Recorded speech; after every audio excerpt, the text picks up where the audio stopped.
broadcast live to the East Coast, Oprah, so we're doing the show at 4 in the morning here, Vancouver time. Today's a particularly long day because we just did the show here, and then I'm going to be hosting with Bob Costas the opening ceremony tonight, which comes on 7:30 Eastern Time, 6:30 Central Time. So tonight will be a long night, but the pageantry and the spectacle of the opening ceremony is something that I never get tired of. Beijing 2 years ago, Vancouver now. I promise you, I saw the show a couple of nights ago. Oh, big girl.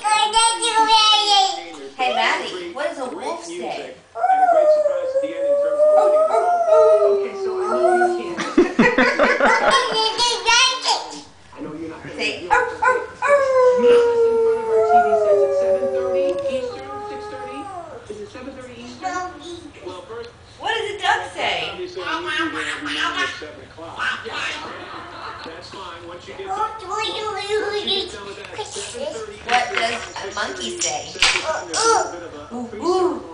Warm-up show, and then the opening ceremony. Madison, what does a wolf say? It's extraordinary. One of the great things, one of the interesting things about the Olympic Winter Games, first of all, first time ever the opening ceremony indoors. Can you So they're dance? going to have to create this winter wonderland. Can you go dance? Using fantasy. Okay, the other thing is Show me what you got, dance.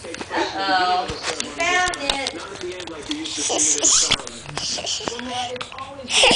Go dance, honey.